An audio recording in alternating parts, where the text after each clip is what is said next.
E outro cara que me influenciou muito é o Larry King, que é um entrevistador, não é de rádio, é de televisão dos Estados Unidos, que ele ensinou que a pergunta mais forte que você pode fazer para alguém é como assim?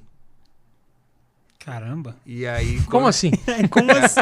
Como assim? Eu acho que são 3 perguntas que ele diz que são as melhores, que é o quê, como assim, o porquê, são coisas bem simples assim. E é quando ele falou isso eu entendi que... É uma pergunta aberta, né? Que você instiga o cara a falar mais. E aí eu uso muito o como assim no A Deriva, muito até hoje.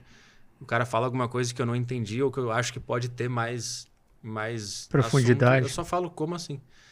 Às vezes não precisa perguntar muita coisa. O meu preparo é parecido, porque eu jogo videogame antes de trazer o convidado do aeroporto. E fico ouvindo Metallica no rádio. Vai na praia. Vai na praia, paga um cara pra fazer o roteiro e não lê.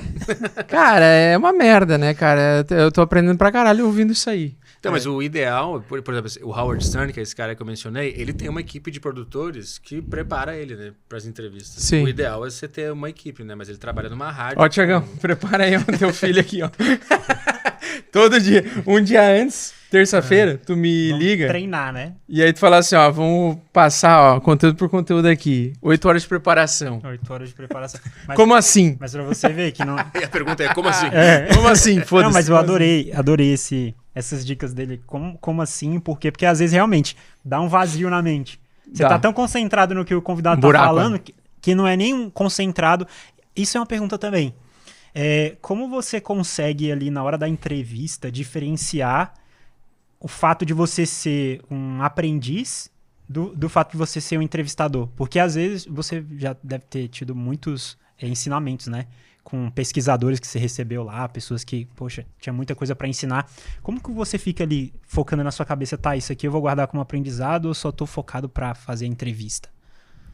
Puta, eu acho que eu só me coloco no papel de ignorante mesmo. E eu penso quais perguntas um burro faria para essa pessoa. Porque é só ser quem eu sou mesmo, porque eu sou ignorante em relação a muitos assuntos, né? Então, acho que é mais simples do que parece. É só você não querer aparecer mais que a pessoa, não ter vaidade de mostrar que você é inteligente, assim. E entender que você é burro e que as pessoas sabem coisas que você não sabe. E aí, foi sempre assim que eu lidei com as entrevistas. Foi sempre E não ter medo de parecer burro também, porque às vezes você faz uma pergunta muito simples e as pessoas vão te xingar, te chamar de burro. Como é que você não sabe isso? Você é ignorante? Nossa, que entrevistador horrível. Mas para mim eu não sabia mesmo aquela pergunta, então eu não posso fazer outra pergunta a não ser a que eu queria fazer, né? Então é mais se colocar no papel de burraldo mesmo e fazer perguntas como se você quisesse... Não como... Você quer entender como aquela pessoa interpreta o mundo e como que ela observa as coisas. E você não vai conseguir acessar isso se você já tiver visões pré-estabelecidas sobre a vida. Você não vai conseguir acessar isso de ninguém se você já tiver esse muro e querer interpretar as coisas que a pessoa está falando a partir do que você já achava previamente.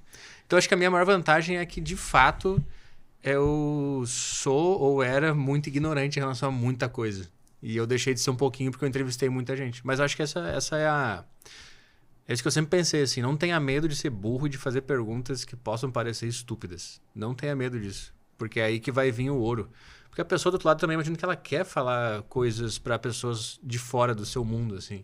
Acho que é isso que mais dá prazer na pessoa. Porque conversar com quem já conhece o seu mundo não é legal, mas não é tão legal quando alguém de fora vem e demonstra interesse. E você percebe que você está numa área agora que você vai passar uma coisa para as pessoas que elas não faziam ideia de que existia. E se você consegue acessar isso admitindo que você não sabe nada sobre aquele mundo, que é...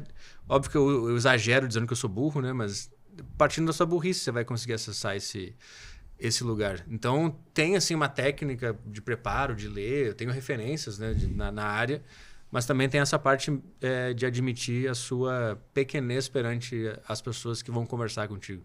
Acho que essa é... Não sei, agora que eu percebo, porque, cara, um monte de coisa eu já fui entrevistado por ti, cara, e eu fui já em vários podcasts, e o teu podcast, aquele primeiro episódio que tu me chamou, que eu gravei contigo, ele me surpreendeu o quanto tu conseguiu extrair de mim justamente fazendo perguntas muito simples que ninguém fazia. Uhum. Porque quando eu ia nos outros lugares, os caras já falavam, Augusto, mas não perguntava assim, quem é Satoshi Nakamoto?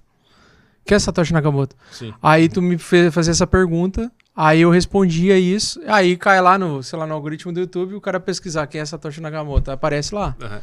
Então eu acho que fazendo assim muito simples, e eu percebi isso assim, tu conseguiu extrair o melhor de mim naquelas perguntas, porque tu simplesmente foi aberto a... Tu fez o papel do cara que tá ouvindo do outro lado. Sim. Uhum. Ele quer saber essas coisas. E muitas vezes a pessoa tá pesquisando sobre isso. Sim, é meio intencional. Assim, Eu queria te perguntar, cara, como que faz um podcast?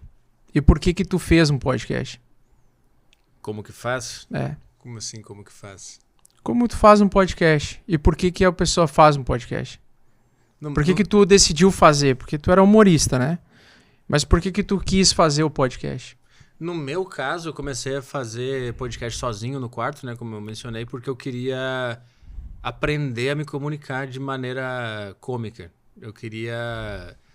Porque eu tinha muita ideia que eu pensava durante o dia, que eu achava que podia ser interessante, só que eu não tinha onde desenvolver.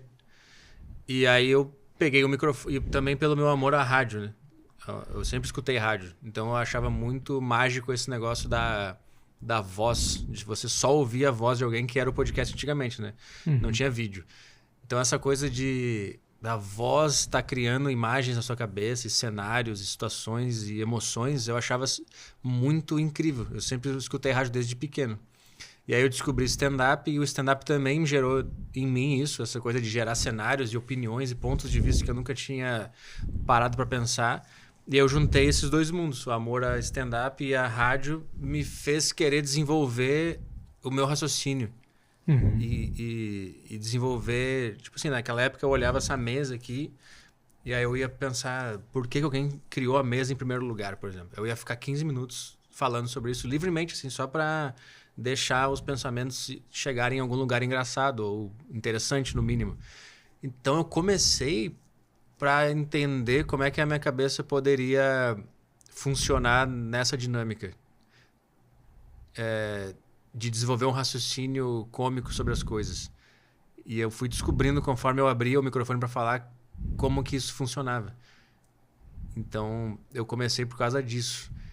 E qual era a segunda questão? E como tu fez o podcast? Porque assim, no início, todo mundo só olha pelo vídeo e acha que é fácil, é só comprar uns microfones, botar na mesa.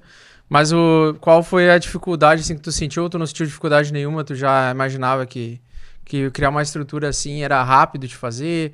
No teu caso foi rápido, foi tranquilo? Não, eu fiquei, eu acho que 8 anos fazendo podcast sozinho no meu quarto. 8 anos? 8 anos, com o microfone vagabundo lá do Windows, aquele. Aí eu comprei um melhorzinho depois de 2 anos. Mas eu fiquei 8 anos fazendo esse podcast toda sexta-feira, sozinho no meu quarto, com um microfonezinho, sem vídeo, sem nada, só achando material nas minhas vivências ou em coisas que eu observava e testando essas ideias para ver se eu achava alguma piada ou se eu conseguia fazer um programa interessante. E aí, depois de 8 anos fazendo e trabalhando em outras coisas, né, durante a minha vida, eu trabalhei em outros lugares, mas eu sempre fiz esse programa toda sexta-feira. Era um compromisso que eu tinha comigo mesmo, que eu não ia deixar de fazer esse programa, e não importa o que acontecesse. Então, depois de 8, 9 anos que eu consegui monetizar esse programa. Que aí eu lancei a minha empresa, que é o sacocheio.tv. Que eu lancei porque eu já tinha uma audiência grande nesse programa, e as pessoas mandavam e-mail pro programa dizendo: eu quero pagar para você fazer esse programa. Tipo, tu fazia sozinho e tu botava no ar. Isso. Tu botava pra expor. Eu tava entendendo que tu tava fazendo pra ti mesmo, tipo... Não. Foda-se, assim, sozinho. Não, ele começou pra mim mesmo, mas foi dando certo. Então, é que assim, entendi. Pra mim, a arte é sempre pra si mesmo, assim. Até hoje eu faço pra mim mesmo. Sim. Eu faço porque eu queria que isso existisse no mundo. Então, é pra mim. Mas depois de um tempo você tem assim... Você cria uma empresa, tem dinheiro, tem funcionário, e as coisas começam a ficar meio esculhambadas, assim. O que pode ser um problema. Tem dificuldade de lidar assim com pessoas trabalhando pra ti, por exemplo? Tenho. Porque eu tenho essa dificuldade. Eu não gosto de fazer muito gente, né? Mas tu tem isso? Tenho pra caralho. Isso me atrapalha muito, assim. O meu rendimento criativo e artístico caiu drasticamente depois que eu tive que virar um empreendedor. Porque a minha cabeça se preocupa com conta, com salário de funcionário, Porque tudo depende de mim, né? Eu tenho que estar bem para minha empresa dar certo, para meus canais darem certo, para poder pagar o cara. E essa pressão de saber que tem um cara que paga o aluguel da sua casa por causa de você, para mim é assustador, assim. É horrível. E desde o primeiro dia que eu abri a empresa, e aí eu já tinha um cara que eu pagava, depois eu já contratei outro cara, e aí foi entrando, e agora eu tô com 7, 8 pessoas. Isso não é bom pra minha cabeça, assim. Não é legal. Agora eu passei a entender por que pessoas contratam CEO e se distanciam da empresa para poder só fazer o que elas têm que fazer. Porque não é muita pressão, é muita... Tipo, eu faço a contabilidade, eu faço pagamento, eu gerencio TI, eu gerencio designer, rede social, eu gerencio a administração da empresa, eu gerencio todas as áreas da empresa e, além disso, eu tô no ar sendo criativo. Ou entrevistando alguém, ou fazendo show. Eu percebi que depois que virou um business, a minha capacidade criativa baixou bastante, mas eu sigo fazendo, assim.